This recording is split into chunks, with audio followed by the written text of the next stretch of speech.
नमस्कार दोस्तों, आपका स्वागत है हमारे YouTube चैनल नॉलेज वाइब पर। आज हम प्रैक्टिस करेंगे रामधारी खंड 2 के डिक्टेशन की, जिसकी स्पीड 100 शब्द प्रति मिनट होगी। डिक्टेशन को आपको ध्यान से सुनना है और लिखना है और उसके बाद ट्रांसलेट अवश्य करना है। ट्रांसलेट करेंगे तो आपकी प्रैक्टिस अच्छी होगी और आउटलाइन भी अच्छी बनेगी। तो लिखिए, ट्रांसलेट कीजिए और गलतियाँ कमेंट में हमें बताइए। तो चलिए शुरू करते हैं आज का डिक्टेशन।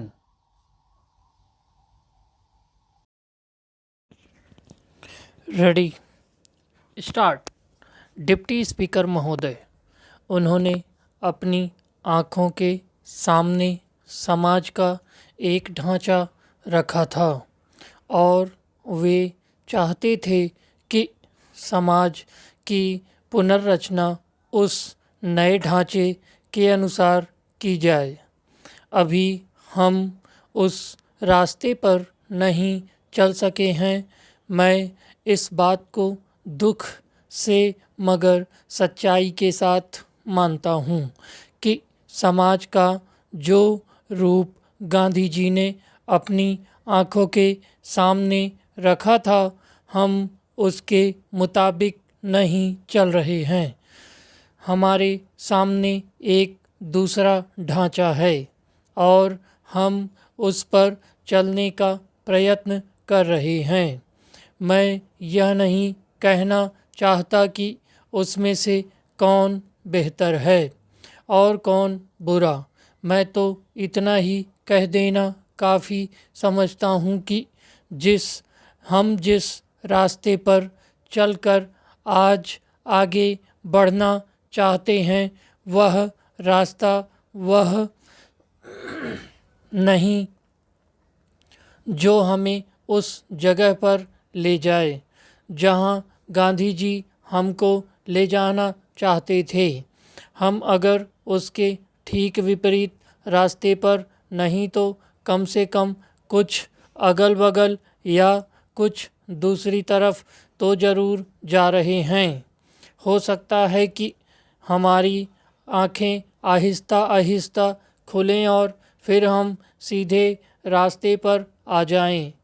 आज देश में जो रचनात्मक काम हो रहा है, उसकी मैं बड़ी कीमत इसलिए लगाता हूँ कि फिर कभी हम उस रास्ते पर आ सकेंगे। और अगर हमने इस काम को भी छोड़ दिया तो फिर इधर लौटने की कोई उम्मीद नज़र नहीं आती। इसलिए मैं चाहता हूँ कि हम इस रचनात्मक काम को पूरे बल और ताकत के साथ आगे बढ़ाते जाएं। बहुत ज़माना हुआ जब एक अंग्रेज यहाँ आया था। वह बड़ा विद्वान था।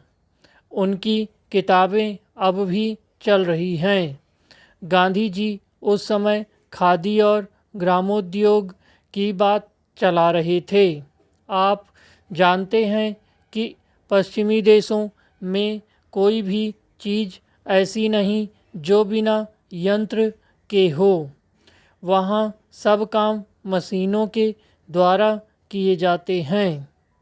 यहाँ तक कि मेज़ पर खाना परोसने का काम भी खुद ब खुद हो जाता है और आदमी को लाकर रखने की खास ज़रूरत नहीं पड़ती। वहाँ के आदमी ने आकर यह देखा कि हमारे यहाँ के लोग घर में बैठे बैठे रुई का सूत बना लेते हैं, उस सूत से कपड़ा बुनते हैं और उसी से घर में कपड़ा सी लेते हैं। उसने यह भी देखा कि यहाँ के लोग इसी प्रकार खेती के काम में भी धान को कूट पीस कर चावल बना लेते हैं। रोटी और तरह तरह की चीज़ें घर में ही बना लेते हैं और खा लेते हैं। हमारी इन सब चीज़ों को देखकर उसने कहा कि हम इन चीज़ों को अपने यहाँ कायम रखें, अगर पूरी तरह से नहीं तो कम से कम नमूने के तौर पर तो कायम रखें ही। एक दिन आएगा जब दुनिया सब मशीनों को छोड़ फिर इसी चक्की का उपयोग करेगी और इसी चरखे पर सूत कातेगी। यह बात मैंने 25-30 बरस पहले की कही है और पिछले 2500 वर्षों में साइंस की तरक्की हुई है और पिछले 10-15 वर्षों में तो बहुत ही हुई है। महोदय, भारतीय उद्योग परिसंघ के शताब्दी समारोह के अवसर पर यहाँ आकर मुझे बड़ी प्रसन्नता हो रही है। इस बात का विशेष महत्व है कि ये समारोह कलकत्ता में हो रहा है। हमारे देश के औद्योगिकरण में इस शहर ने अग्रणी भूमिका निभाई है। कलकत्ता हमारा पहला औद्योगिक व व्यापारिक केंद्र था, जहां विशेष रूप से चाय, पटसन और इंजीनियरी उद्योगों से संबंधित गतिविधियां केंद्रित थीं। अपनी महत्वपूर्ण सामरिक स्थिति के कारण यह पूर्वी भारत की प्रगति और अभिवृद्धि का मुख्य केंद्र बना रहेगा। हमारी नई नीतियों के परिणाम स्वरूप जिस नई पहल और प्रेरणा का प्रादुर्भाव हो रहा है, उससे मेरा विश्वास है कि कलकत्ता शहर का और इस सारे क्षेत्र का कायापलट हो जाएगा। मैं आपको बिल्कुल अभी हाल में प्राप्त एक महान सफलता के लिए भी बधाई देता हूँ और यह इस क्षेत्र के औद्योगिकरण के लिए एक बड़ा अच्छा शकुन है। चीज़ें इतनी बदल गई हैं कि कल तक जो विरोधी थे वही आज रक्षक बन गए हैं और यह सचमुच में बड़ी खुशी की बात है।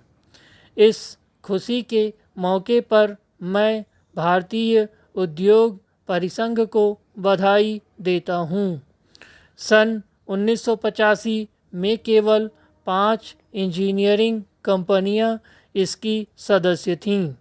आज इसमें इतना बदलाव आया है कि यह 3000 सदस्यों वाला एक शीर्ष संगठन बन गया है, जिसमें बड़े, मध्यम और छोटे सभी उद्योग शामिल हैं और यह वास्तव में एक शानदार सफलता है।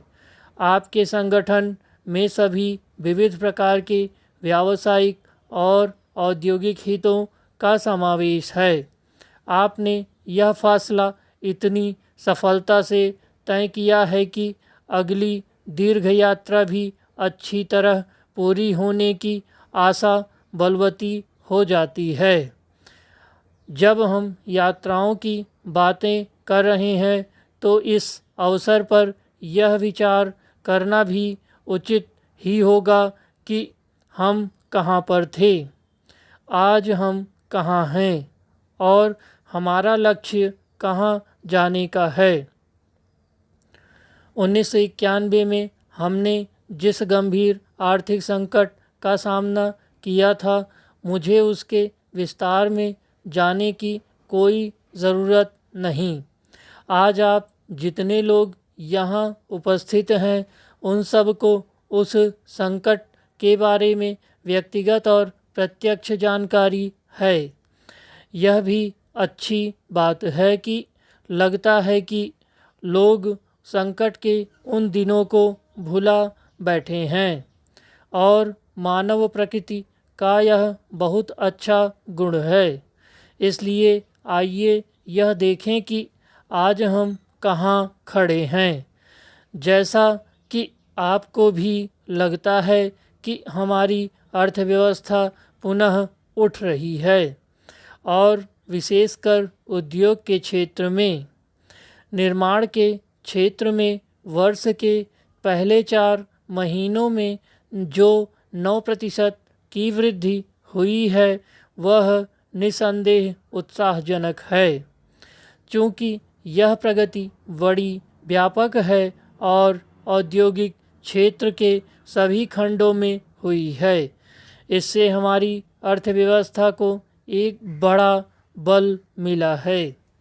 पिछले 3 वर्षों में उद्योगों की आधारिक संरचना में निरंतर सतत प्रगति दिख पड़ती है।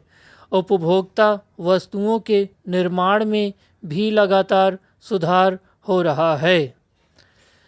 स्टॉप। धन्यवाद।